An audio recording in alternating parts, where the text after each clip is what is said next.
Welcome to the Road to Great Health podcast, where we discuss the secrets to today's most complicated health problems. I'm Dr. Kevin Lenderman from Dr. Kevin's Wellness Clinic right here in South Louisiana, and I'm joined by Dr. Rob DeMartino from Superior Health Solutions in Henderson, Nevada. Doc, how you doing today? I'm doing great. Thanks. How are you doing? I'm doing good. If you would just bear with me for 1 second, I would like to begin today by telling a story. Yeah. I love stories. So the story is called The Tale of Two Paths. And so I want everyone to imagine that we have two ladies that are both great friends.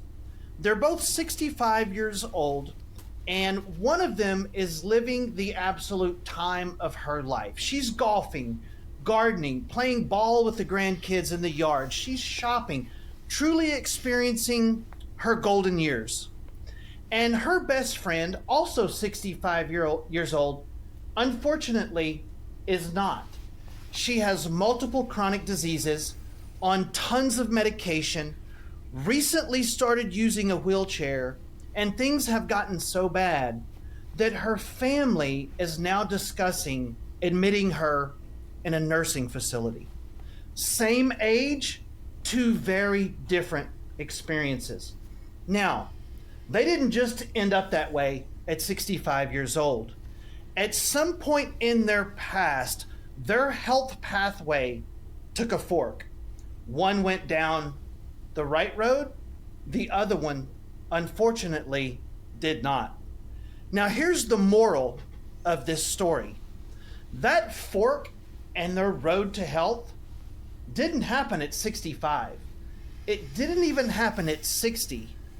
Years, if not decades earlier, one did things to put themselves on the road to great health, and one of them, unfortunately, did not. Now, here's my question to all of you listeners. What road are you on? What pathway are you on, and how willing are you to do what it takes to get you on the road to great health? And that story is how this podcast got its name. So thank you guys for joining us. Now, if you guys tuned in last week, we talked a lot about energetic debt. And so, Dr. Rob, if you would just recap for everyone, really in layman's terms, what we just talked about and what we discussed about energetic debt. So energetic debt is the framework that we've posed around, and really a simplified analogy to try to take, how do we take really complicated science and make it simple for people to understand as to why they would get some sort of chronic health problem, right? And at the end of the day, your body needs to make energy to run all of its functions. And when you start seeing it dysfunction in different ways, the core problem underneath that is that it's not making enough energy, it's spending too much energy, it's not using it efficiently. Some way we end up where there's an energy debt problem inside of the body, which then causes the body to malfunction.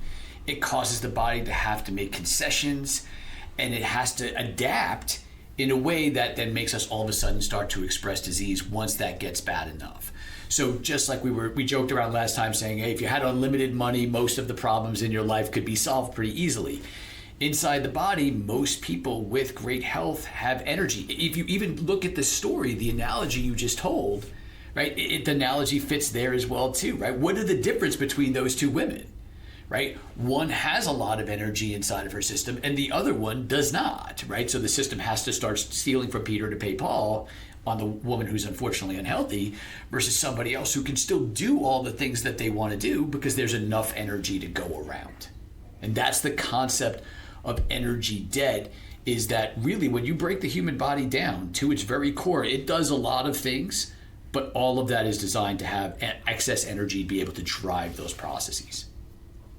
Yeah, it's true. You know, if you're at this level of health right now and you want to go to this level of health, it takes an energy input to do that. Sure. Just like in your car, to go from 20 to 60, it takes more energy to move up. So if you're barely treading water here and you don't have enough energy to move up here, you could be at the best doctors in the world taking the latest supplement or shot, and it's just not going to move the needle at all because you're stuck. You're in quicksand, barely getting by, barely limping along. Yeah, and that's the thing. It's unfortunate, that the joke always is, man, they should teach in school how to do taxes, right? Other than like really complicated things you'll never use. And they do cover this very briefly. I was talking to my kids, and they're teenage now, and they're like, "Oh, Dad, mitochondria, the powerhouse of the cell." And I laugh because it's they've just heard it in school. But if you talk to the average person, say, "How does your body make energy?" They don't really know. I mean, they may say, "Well, like you eat food and like you convert that into energy." No, and yeah, okay, that's kind of right. But how do you do that? And I'm like, well, I have no idea. So this is really fundamental to our survival. It's fundamental to not only how long we stay here, but the quality of how we stay here. And when you think about the craziness that we don't know how that happens, right? It seems like an important thing you should know, because if you know that, again, you can't win a game you don't know the rules to. And that was really how this got born, is because you and I were both always talking about how frustrated we were that it's hard to sit with people who have these chronic problems that they just don't know. Right? And that's not their fault. No one told them. We as doctors did a really poor job educating them on what they really need to know. And it's the exciting part, watching people get it and then being able to address some of those things now. But this should be common foundational knowledge, and it's just not. Yeah, and it's funny because patients come in and they think that we're going to give them this magic supplement that they've been looking for this whole time, and we're going to change their diet to this new magic diet that's all of a sudden going to change their body. And it really just comes down to giving their body the energy system it needs in order to function normal. And Doc, let's boil down that even a little more, because when we talk about energy, when we talk about mitochondria, and we talk about ATP, it really all boils down to electrons. And I know that when we start talking about electrons to patients, that kind of their head starts to swim and their eyes roll back. Yeah. But that's really what it comes down to. Now, if you think about electricity in our everyday lives, if I have a light bulb and I plug it into the wall, it's electrons that make that go light up. And it's so similar inside our body. So talk a little bit about like the electron transport chain and how we make electrons and take in electrons. Explain that to us a little bit more. So inside of your mitochondria, first I think it's important to understand just the grand scale of this, right? So if we have about 37 trillion cells inside the human body, and of those 37 trillion cells, on average, there's about 4,000 mitochondria in each of those cells. And on each mitochondria, you have about 3,000 electron transport chains. So when you do that math, it's about 11 quintillion electron transport chains inside of your body, right? So a tremendous amount of your body is built into this idea of system. So we are designed to hopefully carry what we call a net negative charge, not negative personality, but negative charge in the form of electrons. Simple chemistry, electrons are negative, protons are positive, neutrons are neutral. Hopefully you remember that from back in the day. Basically, in the human body, electrons function like cash, right? If I want to do something, it's going to cost me an electron, right? If I want to detoxify something from my system, it's going to cost me an electron to do that. So the same way I go to the store, I give them money, they give me food for lunch, right? It's this exchange. So you're constantly driving the ability to drive electrons into your electron transport chain is equivalent to what you said, to plugging into that electrical outlet to create the power. And then your mitochondria literally spin. They're a rotary engine. They look just like jet engines where they spin incredibly fast. So I always use the analogy to patients. I'm like, think about if I had a fan and I plugged it into the wall here, and that plug allows me to drive electrons through that electrical wire that allows that fan to spin. And the faster that fan spins, the more ATP we make, which ATP for us is basically like gasoline for a car. It's the chemical then that your body uses to drive all of the reactions. It's basically the chemical form of energy inside of the system. The more efficient we are at doing that, the better off the system works, the more energy we make. Now we have to get electrons into the system, right? So we're using the analogy like you plug it into the wall. How do we plug into the wall? Well, you will get some electrons from food. But here's the part that trips everybody up and they think this is kind of wild. If you go back and you look at the actual way the engine is made, the way the electron transport chain is made, there's a few different places where electrons can enter. In that, only about 33% at the maximum of electrons are meant to come from food. So literally, somebody could have the most perfect diet in the world, and the way that their mitochondria are set up to work is they'll only get 33%. So 1/3 of all their energy can possibly come from food. The other 2/3 are designed to come from connection to nature. That's in the form of grounding, that's in the form of sunlight, that's in the form of basically us living like the wild beings that we are that have now become domesticated. But we're literally designed to get at least 66% of electrons from the environment. And when you look at the average number saying 93% of the people get most of their time inside and don't get any connection to nature at all, it's no wonder why we're living in an electron deficient environment and we're having all of these complicated problems that come down to mitochondrial dysfunction. Yeah, that's just fascinating. You know, electrons are to our energy system what dollars are to your bank account. Mm-hmm. It runs everything, and if you're going to pay a bill, you need extra electrons to run that. And it's just so fascinating when you understand how all of that works and just the in-depth complexity of that whole system. But the solutions are actually very simple. Just get back to nature, the way we were actually designed to function. Yeah, it always comes down to that. And the caveat to that is now there are so many things that we're doing that actually steal our electrons, right? You know, being exposed to man-made electromagnetic fields, Wi-Fi's, cell phones, the technology that allows us to do this. Right, you know, I have these headsets on, and when I got them, I'm like, what are these things? Well, because they're air tubes, right? Because I don't want the field near my head because I need my brain to work on all these complicated patients that we got coming in. So it's all of those things that are happening, you know, when we're under artificial light. I mean, this is alien technology.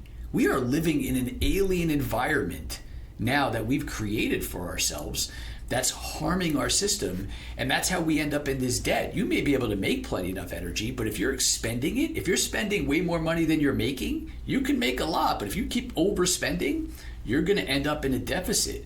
And that's like you could have 10 different businesses and they could all go out of business, but when you really dig into it, they all go out for different reasons. Some aren't making enough money, right? Some are spending too much, some has somebody stealing from it. That's the nuance of, yeah, this pattern exists in all these chronic diseases. It's the nuances of how somebody gets there. Like those two ladies who took those roads, how did they get there? That's our job to figure out and then help, you know, kind of balance that out. Yeah, that's where the complexity of our job comes in. And, you know, it's fascinating what you were saying, that people put so much importance on diet and supplement. That's 20 to 30%. And so if we don't do all of these other things, that's why you can't give someone just the magic supplement that's ever going to help. Are supplements important? Yes. Is diet important? Yes. Of course. But it's 30%.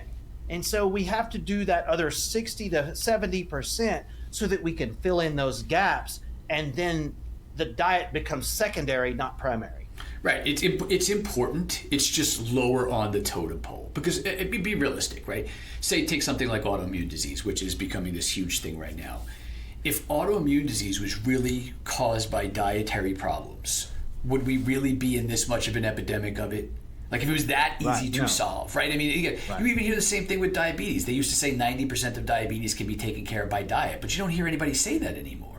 And it's not that people are lazy or they won't make the changes. Lots of people try to make the changes. I sit with them every single day. They're like, Doc, I've done everything I could possibly think of. Every diet I could possibly try. What else is there to try? There's nothing else to try. The problem, like we talked about last time, is it's not a fuel problem. It's an engine problem. And the right fuel with a broken engine doesn't matter. It's not going to move the needle. Yeah.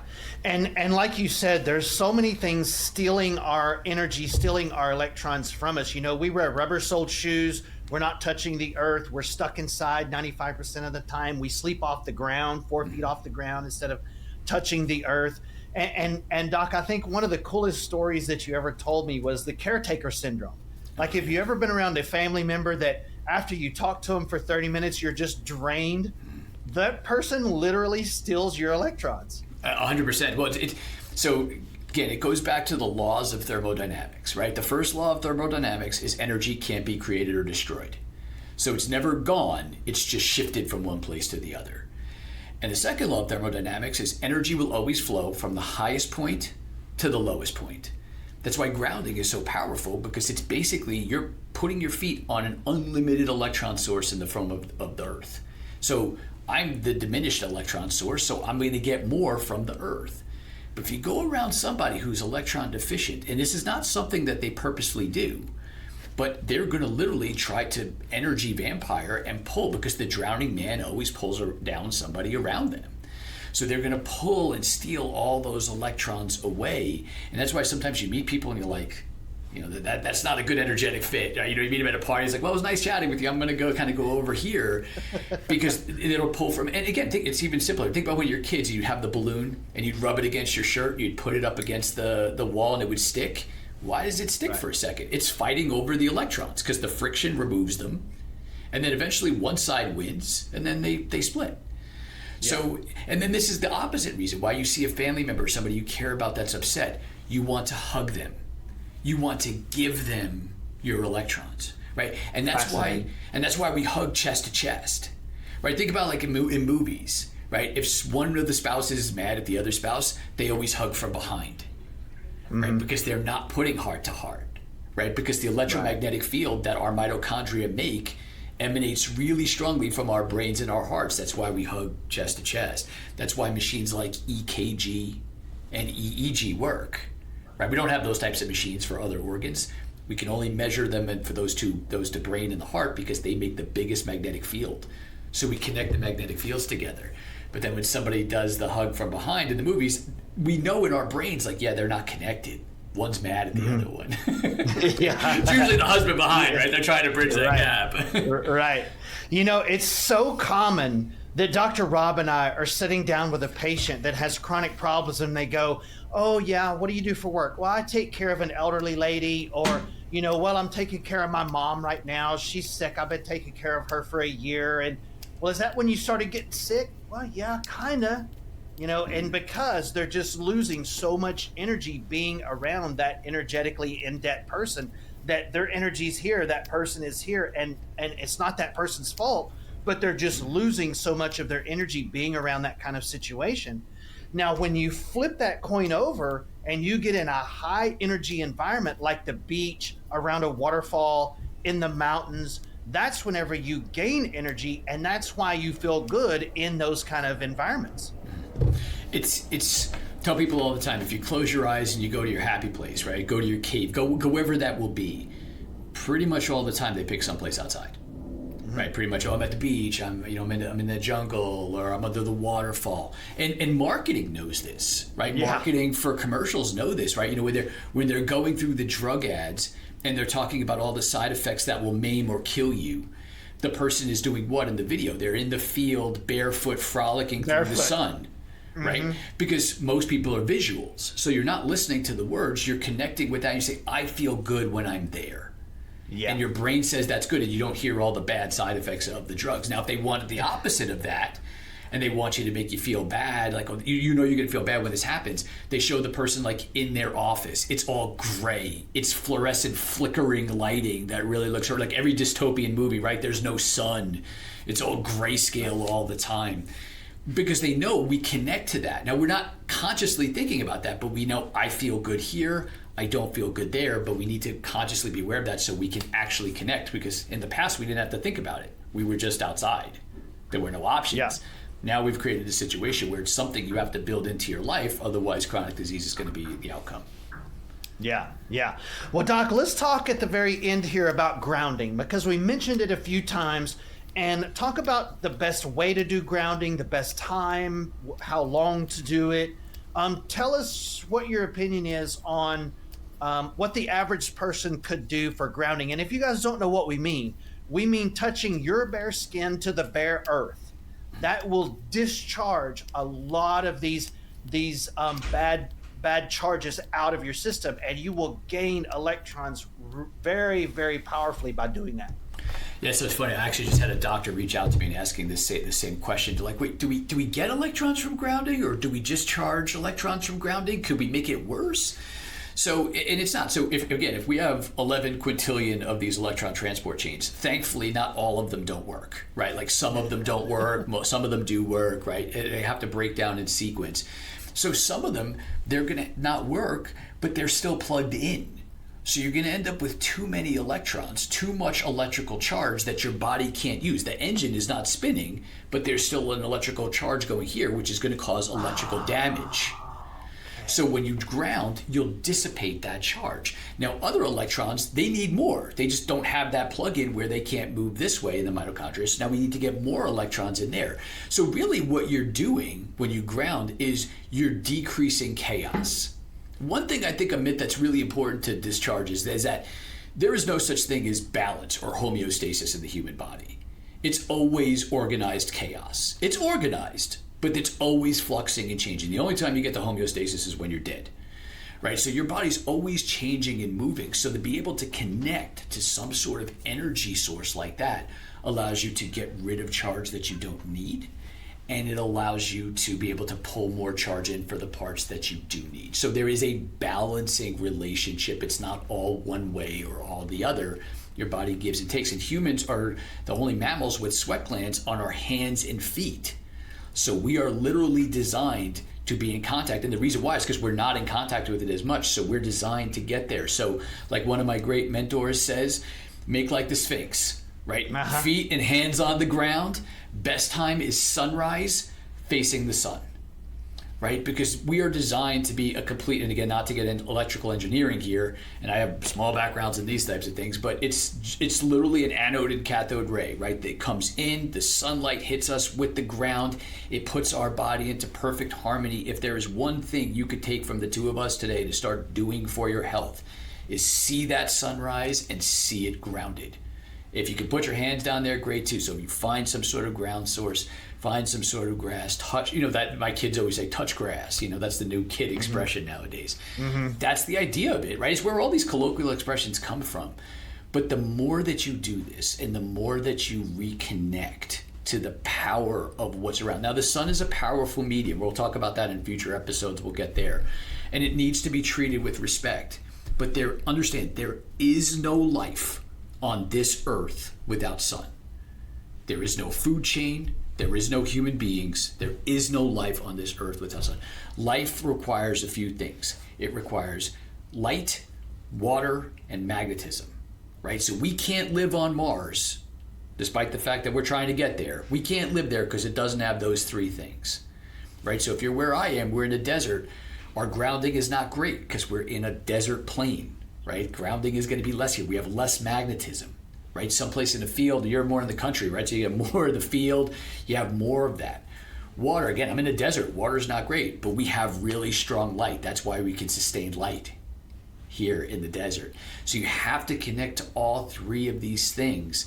And if you do that, it's a simple thing and it's free, but no one told you to do it because it's not supposed to be something we have to do. It's supposed to be something that we did. We were made to be barefoot outside.